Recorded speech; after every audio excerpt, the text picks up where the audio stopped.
my favorite game is Monopoly because the point of Monopoly isn't just to win; it's to take everything. Oh my God. I drink your milkshake, sir. That is what I do. It's America. That is what I do. Like, I've actually done the math on like which ones are the most. You got warrants, bro? No. Yeah, for No. real. I have a problem. Shut up, shut up, shut up, shut up. I'm embarrassed. Oh my God, it was the funniest article I've ever read in my entire life. I watched a couple of compilation videos on YouTube. I've got it all figured out. You're listening to the No Big Banana Podcast. Welcome back to the No Big Banana Podcast. My name is Charles. I'm Justin. I have problems. And I'm Cody. So we're talking about Monopoly. Yeah. And I'm you've an asshole. got some Rain Man shit going on with Monopoly. Bro. I just I like winning a lot, and I know that I like winning a lot. So but also it's a game. yeah, It's a game. it's just indicative a of real game. life, bro. It's like the if I have Legos, nothing in real life, at least I can take everything you have in a In Monopoly. Dude, You'd be a guys- great debt collector. I'd be a So, great dad. That reminds me of this thing that my wife and I have been watching, this Lego Master show. I don't know if you've seen it. I have not. It's pretty dope. It's like a reality competition show where they do. So surprised. Well, as opposed to like a cartoon or whatever we're the watching- fuck they're doing. Or Love Watching, like, Island. yeah. Yeah, but they do reality. It's reality competitive, and it's Yeah, like it a is. contest, and they build Legos. So it's like Cake Boss, But there's but with this- Legos. Yeah, but there's this guy on there, and he takes it way too seriously. Yeah. To the point where he's just being a dick to the girl that's his partner. Yeah. And at one point he says, "Sometimes I feel like you don't even know how to Lego." And it's like, hey man, it's a toy. Yeah. It's a toy. Yeah. Like, it's not that serious. not that- yeah. They I just don't know, colored dude. bricks, Like- dude. Like you're on a competition show for Legos, Yeah, bro. yeah. It's not like it's American Ninja How old Warrior. is he? You need to settle down. How old is he? He looks like he's in his 20s. That sounds about right. Fucking snowflakes. Oh my god, it was Banana Town, dude. He was so upset. And I was just like, I don't want Just our make brand Legos, of man. banana to be associated with that. oh, I also found out that Legos is not appropriate.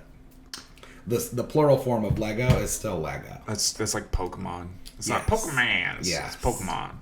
Well, I don't know anybody that calls it Pokemans. Every mom in When the it first came out, early, dude. My mom called Pokerman. My mom called Pokemon Yu-Gi-Oh because I played Yu-Gi-Oh, so it was all Yu-Gi-Oh. Yeah. Dude, do you remember I played Magic the Gathering, I Yu-Gi-Oh. remember dude, my Magic the Gathering's the grandma best.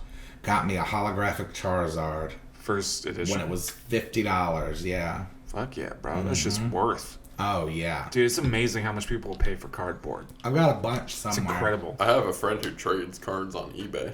Oh yeah. Yeah, he just buys and sells and just keeps cycling through them. He's I have a bunch of crawled his way up Japanese pretty far. prints. That's another question. I know a guy.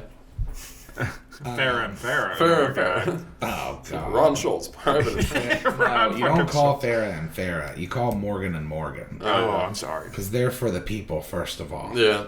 That's Also, true. John Morgan is a humongous advocate for the legalization of cannabis. Yeah, So- he is. He co-sponsored the bill, didn't he, or something like that? Or Oh like yeah. published, like Well, pushed a it's, huge you know what money it is? into It's it. because somebody in his family needed it. Yeah, He didn't used to be so outspoken about it, but Right. isn't that how things always go? until Sure. it affects you personally. Yeah, it doesn't everybody's bother gonna- me. Oh, dude. talk shit. Fucking okay. I know I'm not the person to like talk about politics. I'm the guy here that doesn't like this kind of stuff. But Oh god. anytime like Anderson Cooper gets upset, I feel like I get an extra year on my life.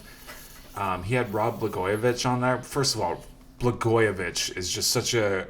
Of course, that's your last name. Yeah. But like I have rarely ever seen Anderson Cooper like get in somebody's face about it. Like he Yeah. was getting mad. It was I like Wolf hilarious. Blitzer so much more. Yeah, Wolf Blitzer He's so calm. I don't know. That's why I like Lester Holt. I don't. He seems to be very like No lips, Lester. no top lip Lester. Oh, dude. But he seems to have it shit together in terms of his composure. Yeah. Yeah, it's one of the few I do times like like Lester Holt though. where Anderson because Anderson Cooper like sometimes will be like, come on, like a little bit of his like outside of work personality slips in where he Yeah. just kind of starts to like kind of giggle at them like being stupid. Like, are you fucking serious? right I now? did. He's I'll real be honest. snarky. I'm not a fan of him. I rolled a tear when Anthony Bourdain died, and he went on CNN and like gave a little speech about Bourdain.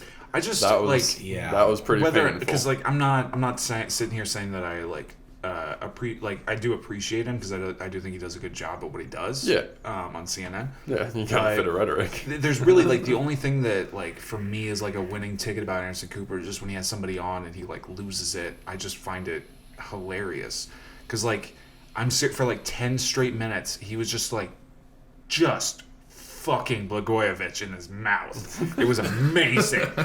like it's one of the few times like it's the same with Cuomo. Like Cuomo or even Tapper. I can't stand Cuomo. I like that he at least puts on an does. attempt to make it rational and to be clear about neither side is perfect. Yeah, I'll be honest, I just started watching like a lot of Cuomo clips not too long ago and like kind of just seeing who he is. And he's like kind of an asshole. He's kind of an asshole, but I've noticed he'll start off like pretty calm and then work his way up through a sentence, and then by the time somebody else is done talking, he kind of wraps around and is like, okay, I kind of see that person's viewpoint, and he'll address that the first sentence. Yeah, I don't think that's a bad thing, though. No, that's a good thing. I was actually going to say it's a good thing. For him to be kind of open. Even Anderson Cooper, like with Blagojevich, like at one point he was like, and I've had time to think, and like I think it's valid for me to rethink what I was doing or whatever. And he's like, fair. That's a fair point. Sure. It's probably also like, as much shit as we talk and give it, it's probably the hardest time that it's ever been to be a journalist. To be like somebody who's trying to actually be freelancing a is a nightmare, I'm sure. Just because like at this point, it's gotten so divided and so like it seems like there's two different like realities occurring right now. So for somebody like trying to understand how something like this is happening and trying to be like unbiased about it, like of course biases are going to show up everywhere. Regardless. It's not something you can avoid. Yeah, I would say that there's even more than two realities happening right now. Like, I saw this article the other day about this hydrogen boron reactor thing, but I couldn't find it on any like major news sources. Yeah. So it's like there's no way that I would ever know if that was real. Right. And now we've reached a place where even if it is in some of these main places, we don't know if it's real. And that's a scary place to be. Yeah. I think it's scarier than people realize. I think a lot of people are real quick to get up and jump up and say, yeah, fuck the news. But it's like, yeah, but it's important, bro, because it's important that you have a foundation of a safe place to land in terms of information. Right. Yeah. They have to present you with some facts to push their there's side. Gotta be, so just take the facts from that side. I mean, because, obviously, like Washington Post, the New York Times, the fucking CNN, MSNBC, NBC. And then you've got on the other end Fox and OAN and Breitbart and the New York Post. Yeah. And all of them are going to get... I don't know. Like, God damn it. This is going to... Fuck. Like, I feel the same way about religion. Like, everyone's got a sliver of it, right? Right. Yes. For sure. So that there's like, obviously some truth here and there, but you have to kind of wade through all of them to find like the amalgamate of what's correct out there. Well, and which a lot of people aren't willing to do, but something that you always say, Cody, which I agree with, is that the everybody wants the same thing. Yeah. It's just that I think that there's so much noise when it comes to changes, and there's such this team mentality, which I think is just built into our survivalism as human beings. It is. Absolutely, it's tribalism. Yeah, be part of a fucking for sure. squad. Society. Yeah, but I think it's created a lot of chaos in terms of like being objective in the sense of understanding that like somebody that you don't know anything about.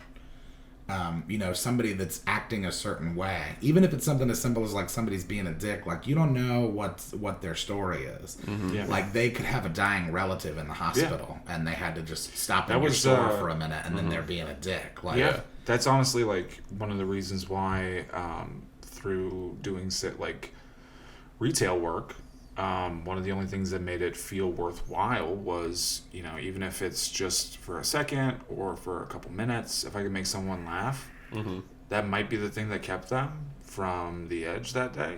Yep. Oh, for sure. Like, you never know who might need it the most. Like, and obviously, people who don't seem like they deserve it are really the ones that need it the most.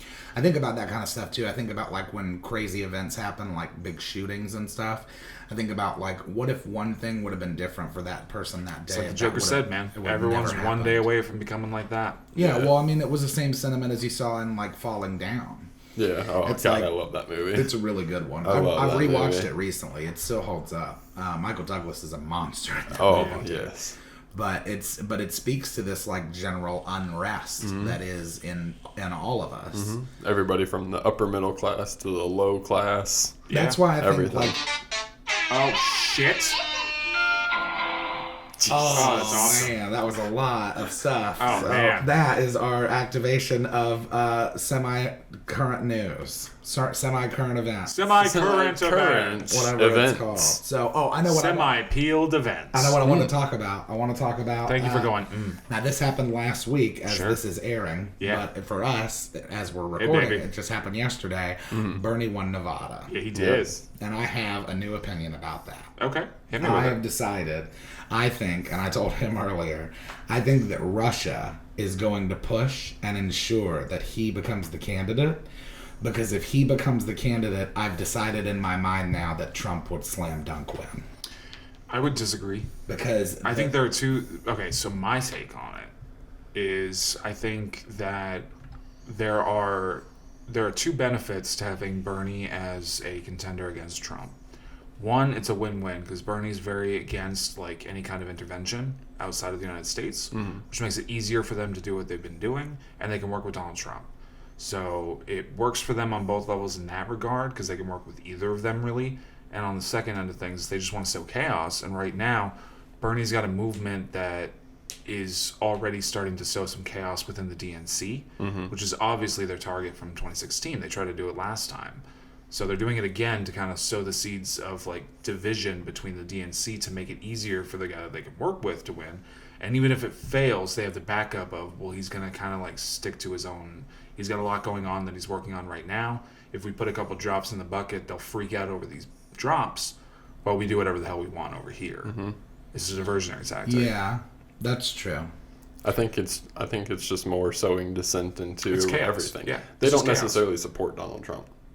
He's easy to work with, but they don't He's easy to work with, and he's just kind of a puppet. He'll do anything That's Putin not their says. end game. I don't think their end game also is supporting Trump. Bernie Sanders and having, like I told him earlier, the intelligence officials briefing Bernie Sanders on saying that Russia is trying to aid him in getting At least elected. He was honest about it. He was like, fuck that. Yeah, and he came out with the information. Yeah. Coming out with that information, though, slightly tarnishes his campaign. I know it looks good because he brought it to truth, but at this point, we don't know what Russia has helped with. And what they could continue, and what they're going to continue helping with.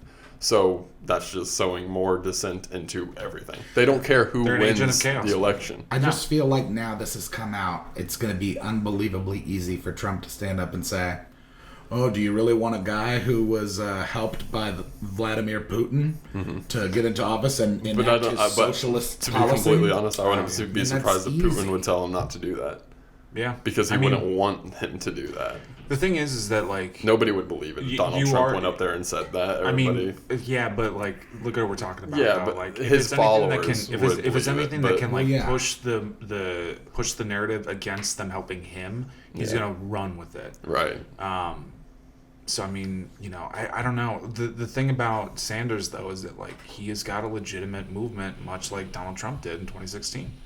He has a very energized base of. I think that Bernie had that movement in 2016. It was just smaller, and that's why a lot of Bernie supporters sat home on November and let this happen. Yeah, because they were like, "Fuck Hillary," because the Russians were the ones that hacked the DNC, and they even put out the information that they were trying to crush Bernie. Yeah.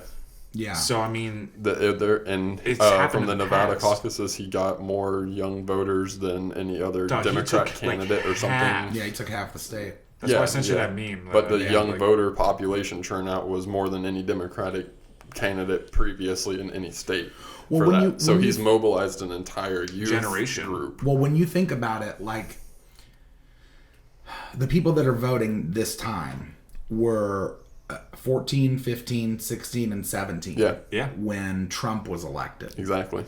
So there's a lot of people that have that. And also being liberal lends itself, I should say it this way. Being young lends itself to being liberal. Yeah. Yeah. I mean, there's a lot of I'm 23, I'll say it like that because everybody that I surround myself with is pretty much that way. Part of that, though, is just because you get fucking cantankerous as you get older. Yeah. Just life happens to you, Yeah. and you just get resentful. I think that might be why young people see Bernie Sanders. It's like, oh, it's the one grandpa who's not an asshole. Just an asshole. Yeah. He's an asshole to other grandpas. He is extreme, though, and that So is Donald Trump. That's what worries me the most. So is Donald Trump. I know. Well, I don't mean in that way. I mean extreme in the terms of if he gets on the debate stage in front of the person he hates most in the universe. Here's the thing. He can't even argue against Buttigieg without getting flustered. Yeah, but he also has been prepping and has been very vocal about how he feels about Donald Trump. It's not we hear anything different at the debate stage. Well, I don't know. I would never question his consistency in terms of his ability to speak and his ability to argue and his, what his policies are. What concerns me is that if the Democrats want to beat Donald Trump, they have to turn a lot of moderate heads. And Bernie Sanders is probably, in my opinion, not the guy to turn moderates' heads. Here's the problem, though. We're at a point now where I think that there are two ways. There's one is mobilizing an entire new generation of people to be active and to vote, or turn moderates.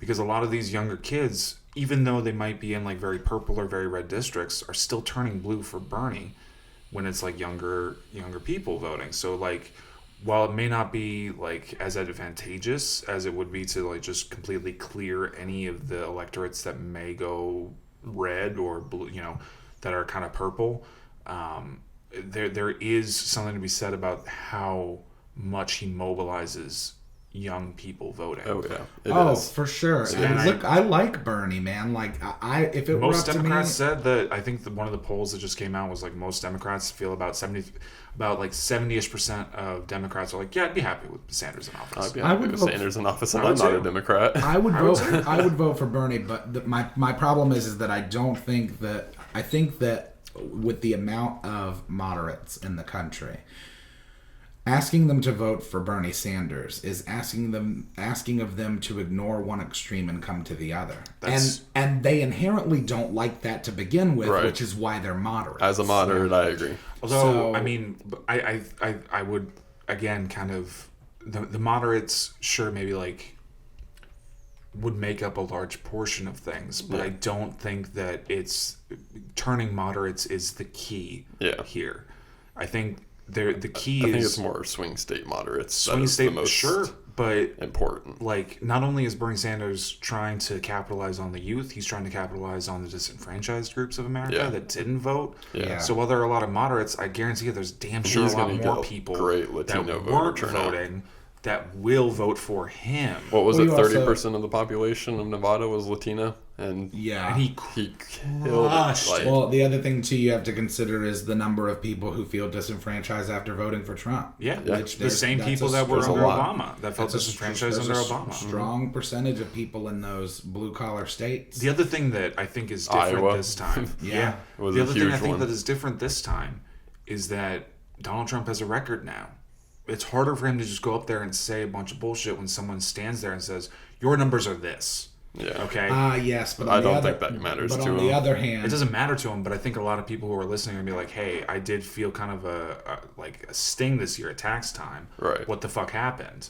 Well, I think that the other thing to consider is that, for one, the kind of people that are voting for him probably didn't feel a sting because about 30%. They live in tax loops. Yeah, loopholes, I should say. Well, there are a lot of construction workers. He has a lot of construction Bernie support. Bernie has a lot of talk about actually doing something about infrastructure, and he has a record to prove it, whereas Donald Trump does not. Yeah, but the other thing to consider is that the fans that are still his fans that have held on for this long, they're going to see his record as something that's a positive. Yeah, exactly. So if it hasn't affected him yet, it's right. There's not much that can be done that's going to affect him. I think that the only two that I could see actually standing up on a debate stage and doing well against Trump are Buttigieg and Bernie. Those are the only two that I can think of. Because I think he can. Joe Biden's going to go there and talk about his hairy legs. Yeah, I think and he can just act like an idiot the entire time. He's not going. He's just going to be going about your kids. Whoa, whoa, whoa, whenever Elizabeth Warren goes up on stage. There's no. But the only thing he's got against Bernie is that he's crazy. Yeah, he's a socialist, and once it was the same with when Buttigieg went on Fox News and got a standing ovation. Yeah, it's that kind of shit. actually matters to people. Like when they I think actually that's what hear matters a lot more heard. to like the moderate voter is who he picks as his running mate. Yeah. So if he picked Buttigieg as his running mate, I think that would swing that would a whole bunch of moderates. That would be super killer, because then even in the worst case scenario in which we lose Bernie, we still have Buttigieg steps in. Yeah. Honestly, like I'd be happy with that. That's the best case scenario. Those are the only two that I find to be viable candidates, and not because of like their policies or who they are as people. It's just like their ability to stand up for themselves. Right. Like, I mean, with Biden, like we've talked about it before, like this whole impeachment trial, the only thing it did was do exactly what he wanted the dirt on Biden to do in the first place. Yeah. Right. I just wanted to sow that thought about Burisma, and now there's like not a single household that hasn't been talking about fucking Burisma. I do like how like politically athletic that Warren is. Yeah. How she can just jump through these hoops and she's good at it. I think she could do well in front of Donald Trump. I just feel like she has that face and that demeanor that nobody really wants to have a mom as a president that's like staring you down in your face and like pointing their finger at you. It's like the kind of she does the finger point way too much, it seems. Yeah. Well, she has the same thing as Biden. It's that same old Democrat syndrome. It's like you can't bring that to the party this time, bro. Yeah. It's not going to work. Like you gotta. That's why Bernie and Buttigieg are standing head and shoulders above the rest. Mm-hmm. Yeah. Because go ahead, throw your hands up. I will. Yeah, I will. Whoa. Guys, we talked about politics for a long time. I know. I feel dirty. But that was fun. Tune in next week for part 2. So it's unfair that the top 1% of podcasts contain 99% of the views. Make sure that you follow us on Facebook, Twitter, and Instagram at No Big Banana. Hello, it's us again, asking you to like us on Facebook, Instagram, and Twitter. Make sure. I'm no longer fucking asking. Hit the goddamn bell.